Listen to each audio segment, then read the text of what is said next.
같은 제목의 시리즈로 설교를 이어가고 있습니다. 누가 그리스도를 십자가에 못 박았는가라는 제목인데요. 사순절에 맞추어서 지난주에 하고 오늘은 두 번째 주일이 되었습니다.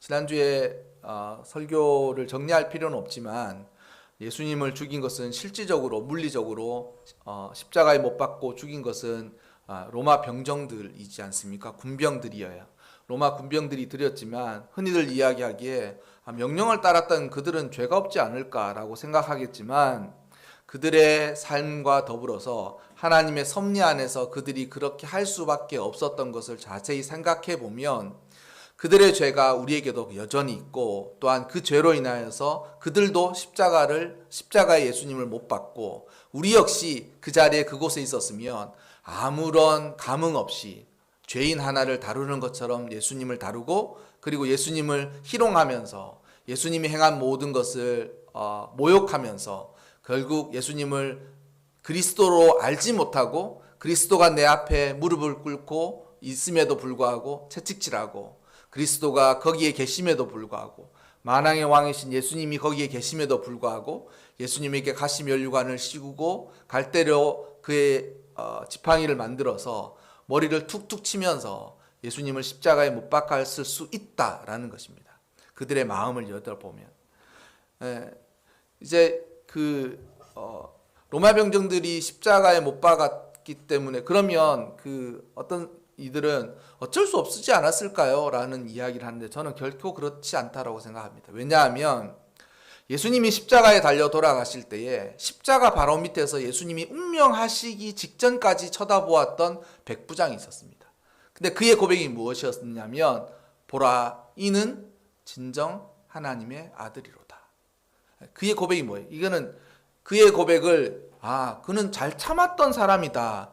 그는 굉장히 놀라운 그 인내로 그동안 많이 보아왔던 십자가에 달려 죽었던 사람들하고 차이가 있다라는 것이 아니라 예수님에 관한 모든 것들을 보고 그가 이야말로 십자가에 방금 돌아가셨지만 그가 방금 돌아가시는 그 십자가에 달려 돌아가시는 예수님의 모든 이 행적들을 그의 사건들을 보고 이분이 몰랐는데 십자가에 달려 돌아가시는 그때에 깨달음이 오고 그가 그것으로 이는 하나님의 아들이구나라는 것을 거기서 증명하였어요. 그러니까 그것은 그 백부장의 신앙의 고백인 것이죠. 그 백부장도 로마 군병과 다를 것은 없었을 것입니다. 그러나 그의 마음 안에는 진리를 향한 빛이 있었고 그리고 진리를 진리로 보게 되었던 것이죠.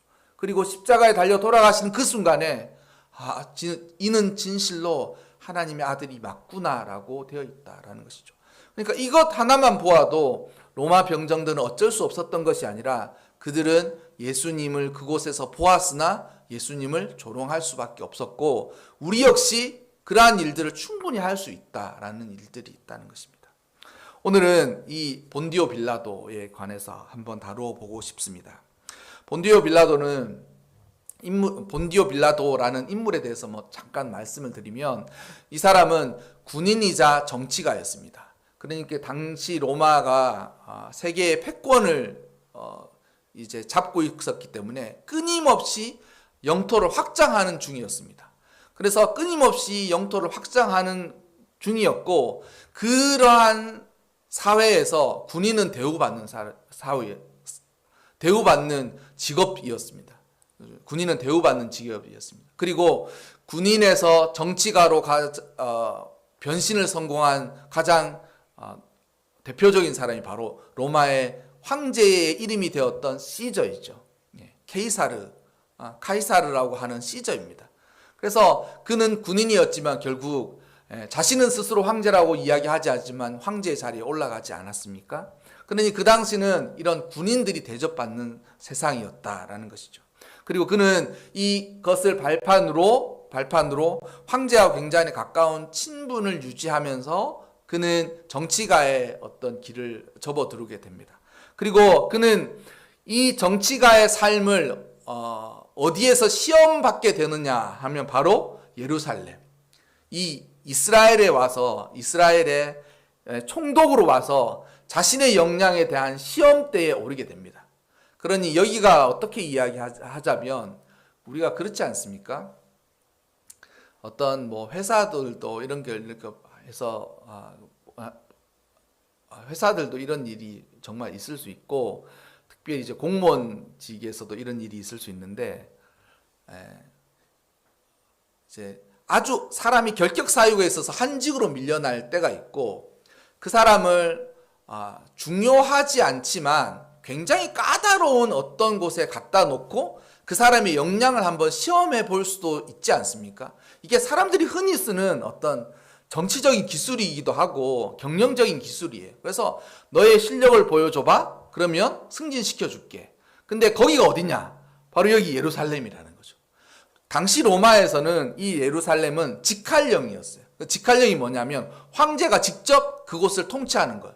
근데 직할령이라는 말은 황제가 직접 통치하지는 않지만 중요한 곳이 아니라 까다로운 곳을 황제의 직할령으로 만들어두는 거예요. 원래는 예루살렘은 이 유대 팔레스타인 지방은 직할령이 아니었습니다. 그런데 이 로마에서, 그러니까 중간기 신약과 구약 사이에 큰 반란들이 계속 일어나니까 여기가 화약고 같은 거예요. 로마에서는 막 폭동이 일어나고 반란이 일어나고 이러니까 여기가 늘 화약고 같은 곳이니까 아예 여기를 직할령으로 행정제도를 없애버리고 황제가 직접 임명하는 총독이 와서 여기를 다스리라는 거예요.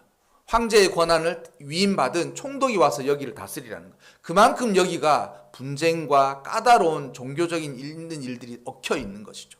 그리고 당시 화려한 로마에서 보자면, 여기 로마에서 살다가 예루살렘에 와 있으면, 여러분 우리도 흔히 그렇지 않습니까? 파병 나가보면 우리나라보다 훨씬 못 살고 어려운 곳을 가보면 그 나라 사람들을 천시하는 경향이 없을 수가 없습니다. 우리나라도 6.25 이후에 그런 일들을 많이 겪었고, 또한 베트남 전이나 이런 일들을 많이 겪으면서 그런 일들이 무수하게 일어나요.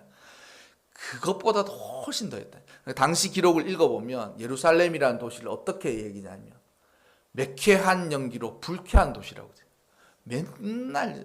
그리고 그 사람들은 이렇게 말이 통하지 않는, 종교적으로 말이 통하지 않는 그런 사람들이라고 적혀 있다라는 것이죠.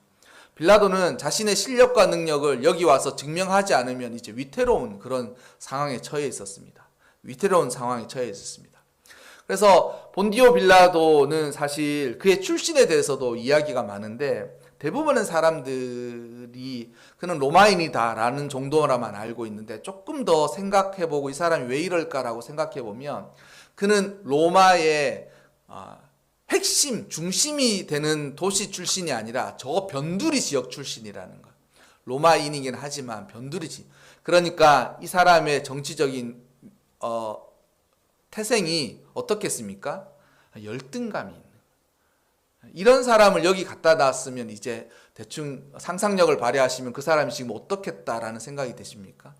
자신은 좌천된 건 아니지만 까다로운 지역에 와서 여기서 자신의 실력을 보이고 능력을 인정받으면 로마로 다시 송환되어서 더 큰 물에서 정치가의 삶을 살 수 있는 것이죠.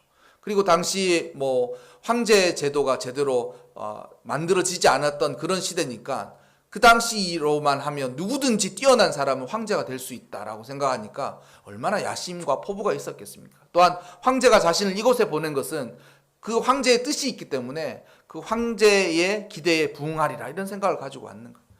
와보니까 정말 여기 지내기는 환경이 너무 열악하고, 그리고 사람들은 너무 거칠고, 그리고 말도 통하지 않고, 그리고 마냥 힘으로 이것을 다 하자니 다시 도리어 이것 때문에 소요가 일어나서 자신에게 삶이 위태할 것 같은 이런 일들이 일어난다는 것.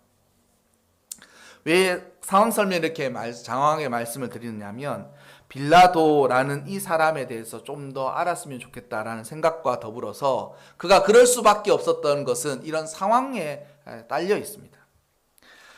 우리가 사도신경에 본디오 빌라도에게 고난을 받으사라는 그 구절 때문에 사람들이 본디오 빌라도가 예수님을 죽였다라고 생각하는 사람들도 있고 주장하는 사람도 있으면, 사실 원어에서는 예수님이 십자가에 달려서 죽으셨다라는 그 본디오 빌라도에게라는 단어는 본디오 빌라도 아래서라는 뜻이 훨씬 정확합니다. 그러니 본디오 빌라도 아래서 예수님께서 십자가에 달려서 돌아가셨다라고 직접적으로 본디오 빌라도가 예수님을 죽인 것은 아니다라고 사람들이 흔히 이야기하지만, 이 본디오 빌라도라는 사람이 누구냐는 거예요. 그는 정치인이었습니다. 그리고 로마에서 지명받아서 이 예루살렘에 온 사람들이었다는 거죠. 그래서 그리스도께서 고난을 당하실 때, 그리스도께서 죽으실 때 어떠한 일들이 일어나느냐, 막강한 세력과 힘들이 예수 그리스도를 아무것도 아닌 것처럼 죽이는 거예요. 그런데 그 힘과 능력의 근원이 정치적이고, 그리고 힘과 권력을 가지고 있는 이들 아래서 그러한 일들이 일어나게 되었다라는 것을 이야기하고 있다는 것이죠. 그래서 본디오 빌라도 아래서 십자가에 못 박혀 죽으시고는, 본디오 빌라도가 직접 죽인 것은 아니다라고 이야기하겠지만 실제로 이러한 일들이 늘 다시금 일어날 것을 이야기하고 있는 것이죠. 그래서 결국 로마 황제들에게 계속 지속되는 박해들이 있지 않습니까? 그리고 기독교가 313년에 공인되기 이전까지 그런 일들은 계속 일어납니다. 계속 일어나요. 본디오 빌라도는 왜 이렇게 했을까요? 사실 본문을 보면 우리가 본디오 빌라도에게도 할 말이 있지 않을까라는 생각이 듭니다. 그는 사람들에게 선택권을 줬어요. 그러니까 얼마나 지금으로 이야기하자면 사명권을 가지고 후덕한 사람이었겠습니까? 둘 중에 하나 골라라. 이거는 너희의 전통이라고 하니 내가 인정해 주겠다. 둘 중에 하나를 고르면 내가 너희의 이야기를 듣고 나는 그 너희의 이야기에 동의해 주겠다. 그리고 그 사면의 권한은 나에게 있다. 그러니 둘 중에 하나를 고르라는 거. 그러니까 얼마나 공평합니까? 공정하지 않습니까? 전통을 따라주는 거예요. 그리고 그 전통을 따르면서도 불구하고 그는 자신의 판단이 있었습니다. 예수는 죄가 없다. 알고 있었던 것이죠. 그래서 그가 뭐라고 얘기해요? 어쯤이냐? 왜 이렇게까지 하냐라고 이야기하는 거예요. 바라바는 도둑이었습니다. 그는 지금으로 이야기하자면, 과하게 이야기하면 홍길동 같은 사람이었어요. 반 로마의 정서를 가지고 사람들 잘 살고 하는 사람들의 그 도적질로 가난한 사람들에게도 조금 나누어 주고, 그리고 이름난 도둑이었습니다. 도적질을 하던 사람이었어요. 그러니 바라바의 죄는 분명하고 예수님의 죄는 무죄하다는 것을 알고 있었지만, 이 무리들이 강력하게 요구하는 거예요. 누구를 놓아주랴? 나는 선택권을 너희에게 주겠다. 나는 나의 사명권을 너희의 선택에 의해서 결정하겠다. 사람들이 예수를 죽여야 된다고, 예수를 십자가에 못 박아주고 바라바를 우리에게 돌려달라고. 바라바는 인기 있는 사람이었습니다. 왜냐하면 로마에 대항했었고 자신의 백성들을 그래도 도와주는 사람들이었으니 바라바를 놓아달라고 하는 부리들의 이야기는 사실 맞는 정당성이 있어요. 그런데 이 빌라도가 보기에는 예수님은 죄가 없다는 것은 너무나도 명백한데 강력하게 요구하는 거야. 그러니 그가 어떻게 하겠습니까? 여러 번 다시금 묻는 거야. 야, 진짜 맞냐? 맞습니까? 예수님 대신 바라바를 놓아주기 원하냐니까 강력하게 요구하는 거야. 그런데 자신의 마음 안에 어떤 마음이 있어요? 주님, 예수라는 이 사람은 죄가 하나도 없는 것 같은데 무리가 그렇게 이야기하는 거야. 그런데 그 요구가 점점 거세지기 시작합니다. 그러니까 한 번 묻고 두 번 물을 때 더 강력하게 이야기하는 거. 그러니까 그가 어떻게 하겠습니까? 죄가 없는 사람 왜 못 박으려고 하냐라고 하면서 사람들에게 이야기하자 결국은 밀란이 날기 직전까지 가는 거예요. 그러니 사람들 앞에서 호령할 때는 그 사람의 마음이 어떤지 모르겠지만, 본디오 빌라도 입장에서 자기가 여기에 총독으로 와 있는데 지금 이 재판 하나 때문에 여기서 밀란을 저지해도, 그리고 밀란을 저지하기 위해서 여기 왔는데 이 일 때문에 밀란이 나게 생긴 거죠. 다른 성경에서는 그 대제사장들과 장로들이 이렇게 얘기합니다. 당신은 황제의 충신이 아니다. 당신은 황제의 충신이 아니다. 그 말이 뭐겠습니까? 당신이 만약 여기서 우리가 밀란을 일으키게 된다면 예수는 그가 곧 하나님의 아들이고 메시아라고 이야기하지 않냐. 하지만 당신은 황제가 신이라고 믿는 사람이지 않냐. 그러니 자기 스스로 신이라고 이야기하는 그 메시아를 놓아주면 당신은 황제보다 이 메시아를 신으로 섬기는 것이다. 그러니 이 일이 로마에게 전해지면 당신은 반역자 내지는 아마도 황제를 더 이상 신으로 섬기지 않는 충신이 아니다. 그렇게 협박하게 됩니다. 그리고 빌라도는 그 협박에 이제 겉으로는 어떻게 했는지 모르겠지만 다급해지기 시작하는 거예요. 예수님을 어떻게 십자가에 못 박게 됐느냐고요? 자신의 삶의 꿈과 야망, 그리고 자신의 삶의 희생과 손해가 왔을 때 그 사람이 취하는 자세를 보면 그가 예수님을 배반할지 배반하지 않을지가 명확하고 분명해집니다. 누구든지 빌라도처럼 빌라도의 지위를 가지고 이곳에서 내가 무엇을 해야 하는데 그곳에서 이러한 일들이 일어나서 이러한 일들의 여파로 자신에게 손해가 다가오고 어려움이 다가오고 그리고 이것으로 인하여서 내가 큰 곤란을 겪겠다라고 생각하는 순간 그는 언제든지 배반하고 배신하고 또한 배도할 수 있는 그런 사람들이다라는 것이죠. 우리가 삶을 살아가면서도 일어나는 일들이 이런 것이지 않습니까? 어떠한 일들을 이게 바람직해, 이게 맞는 일이야. 그리고 이거 그렇게 해야 하고 이렇게 살아가야 해. 그런데 그 일을 막상 하려다 보니 손해가 자기에게 직접적으로 오고 이 일의 여파로 나에게 위기나 어려움이 오게 되면 어떡할까라는 생각을 하는 순간 빌라도처럼 행동하고 그때 예수 그리스도를 십자가에 못 박게 하는 것이죠.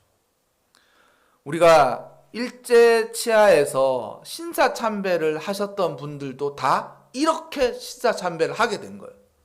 인사참배를 하게 된 거예요. 그리고 그들 역시 다 신사참배를 하고 난 이후에 각자 끝난 이후에 나라가 광복을 맞이하고 난 이후에 각자의 변명들 다 했어. 뒤늦게 한 사람도 있고